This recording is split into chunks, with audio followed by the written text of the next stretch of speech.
사는 집이 오래될수록 정이 든다는데 이상하게 자꾸 되는 일이 없고 밤에도 깊이 못 자고 집에만 있으면 가슴이 답답하다는 분들 계시지 않나요?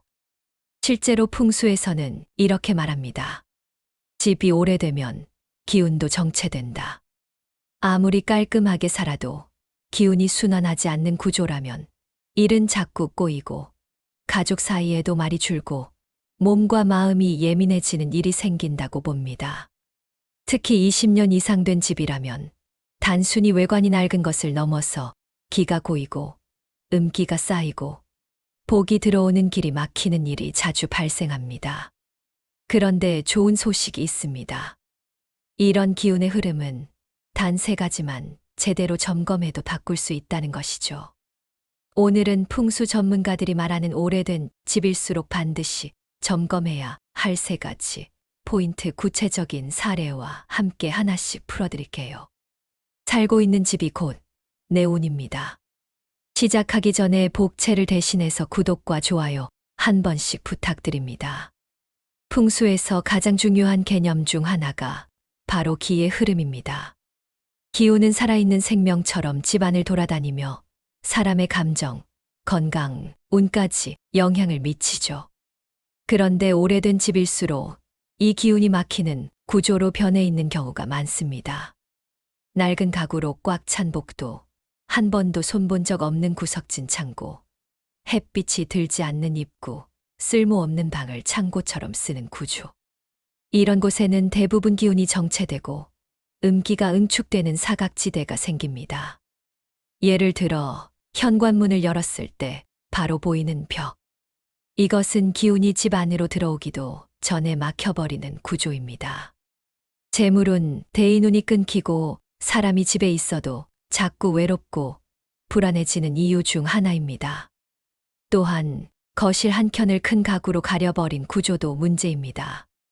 기운이 순환하지 못하고 한 곳에 머물면서 집안 전체의 활기가 떨어지고 감정적인 다툼이 자주 발생하게 됩니다. 풍수에서는 말합니다. 집은 숨을 쉬어야 하고 기운은 돌아야 한다. 따라서 오래된 집이라면 현관에서 거실까지 기운이 흐를 수 있는 통로가 열려 있는지, 불필요한 가구나 물건이 공간을 막고 있지는 않은지, 햇빛과 바람이 머무를 틈이 있는지 이 3가지를 반드시 점검해야 합니다. 오래된 집일수록 눈에 띄지 않는 공간에서 기운이 무너집니다. 그 대표적인 장소가 바로 화장실, 부엌, 창고입니다. 이 3 공간은 공통점이 있습니다. 물이 머물거나 음식이 썩거나 오래된 물건이 쌓여 있거나, 즉 음기가 발생하기 좋은 환경이라는 점이죠. 첫 번째, 화장실 가장 먼저 정화해야 할 공간. 풍수에서 화장실은 흉운의 통로라고 말합니다. 물과 배설이 이루어지는 공간이기 때문에 기운이 쉽게 탁해지고 집안의 건강운 재물운을 떨어뜨리는 주요 지점이 됩니다. 특히 오래된 집에서는 곰팡이, 물때, 막힌 배수구, 변기 위에 쌓인 잡동사니, 창문 없는 밀폐 구조, 이런 요소들이 음기를 증폭시킵니다. 대처법으로는 하루에 한 번은 창문이나 환풍기로 환기하기, 소금, 숯, 허브 방향제로 기운 정화, 변기 뚜껑은 항상 닫고 욕실 문도 닫기. 2번째, 부엌불과 물이 부딪히는 운명의 공간. 부엌은 화기와 수기가 공존하는 공간입니다. 하지만 이 둘의 균형이 무너지면 가족 간의 다툼, 건강 문제, 재물 새어나감 등 흉한 기운이 집안에 자리 잡습니다. 특히 오래된 부엌에서 흔한 문제는 개수대 주변 곰팡이, 오래된 조리도구의 적치, 정리되지 않은 냉장고. 대처법으로는 조리도구를 최소화해 기운의 흐름 확보, 냉장고 속 오래된 음식 정리, 부엌 한켠에 붉은색 소품을 두어 화기의 균형 잡히. 3번째, 창고 기억이 쌓인 곳, 음기도 쌓이는 곳. 오래된 집의 창고는 대개 정리되지 않은 시간에 파편이 가득합니다. 버리진 못하고 쓰진 않는 물건들로 꽉 찬 공간이죠. 그런데 이 쌓임은 곧 기운의 응축, 특히 정체된 음기의 축적을 의미합니다. 대처법으로는 계절마다 창고 정리 루틴 만들기, 안 쓰는 물건은 과감히 처분, 창고에도 조명과 환기를 도입해 음기를 순화하기. 많은 사람들이 이렇게 말합니다. 눈에 안 보이니까 괜찮겠지. 하지만 풍수는 눈에 보이지 않는 기운을 다루는 지혜입니다. 바로 보이지 않기에 더 신중하게 다루어야 하는 것이죠. 오래된 집이 가진 가장 큰 문제는 시간의 흐름이 만들어낸 정체된 에너지입니다. 기운이 흐르지 않으면 집은 점점 더 무거워지고 음기가 쌓입니다. 그래서 오래된 공간일수록 무언가를 버리는 정리도 중요하지만 무엇을 더하는지도 매우 중요합니다. 그렇다면 무엇을 더해야 할까요? 첫 번째, 생기 넘치는 식물 기운을 순환시키는 대표 아이템. 풍수에서는 식물이 가장 쉽고도 강력한 생기의 도구라고 봅니다. 오래된 집에는 화분 하나 없고 마른 꽃만 그대로 두거나 조화로 꾸며진 경우가 많습니다. 이건 오히려 기운을 더 정체시키는 요인이 됩니다. 추천 식물로는 스투키, 산세베리아, 테이브라자 같은 공기정화 식물, 화분 받침에 물을 고이지 않게 관리, 주방이나 창가의 작은 식물부터 시작해 보세요. 두 번째, 생동감 있는 색감, 기운의 생기를 입히는 포인트. 오래된 집의 공통점은 칙칙한 벽지, 퇴색된 커튼, 낡은 가구와 침구.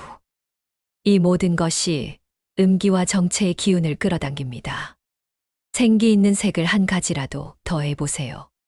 커튼, 쿠션, 침구를 통해 기운 전환, 노란색, 연두색, 주황색 같은 양기, 계열 색상 추천. 벽 한쪽을 칠하거나 포인트 인테리어도 효과적. 색 하나 바뀌었을 뿐인데 집 전체가 환해 보이고 마음도 달라집니다. 세 번째, 기운을 깨우는 소리와 빛. 오래된 집은 조용합니다. 그 조용함이 편안함이 되기도 하지만 어느 순간 침묵은 곧 정체가 됩니다. 그래서 풍수에서는 종소리, 음악, 자연의 소리, 밝고 따뜻한 조명을 활용해 공간에 생기를 불어넣습니다. 이렇게 해보세요. 매일 아침 음악 한 곡 틀어놓기, 형광등 대신 전구색 스탠드 하나 켜기, 현관이나 거실에 작은 풍경 달기. 소리와 빛은 눈에 보이지 않는 에너지를 흔들어 깨우는 자극이 됩니다. 오래된 집은 나쁜 집이 아닙니다. 기억이 있는 집, 역사가 있는 공간일 뿐입니다. 하지만 그 안에 기운이 정체되어 있거나 어둡고 무거운 흐름으로 가득 차 있다면 우리의 삶 역시 그 영향을 고스란히 받게 됩니다. 그래서 더더욱 정리하고 비우고 그리고 의식적으로 기운을 더하는 일이 중요합니다. 복은 특별한 곳에만 오는 게 아닙니다. 우리가 지금 살고 있는 이 공간, 그곳이 달라지면 우리의 삶도 반드시 달라집니다. 여러분의 소망을 댓글로 남겨주세요. 좋은 기운이 흐를 수 있도록 정성껏 기도하겠습니다. 풍수는 작은 변화만으로도 삶을 더 풍요롭고 행복하게 만들 수 있는 지혜입니다. 구독과 알림 설정을 해두시면 대운을 끌어당기는 풍수 비법을 놓치지 않고 받아보실 수 있어요. 오늘도 좋은 기운 가득한 하루 보내시고 행운과 번영이 여러분과 함께하기를 바랍니다. 지금까지 운을 부르는 공간이었습니다.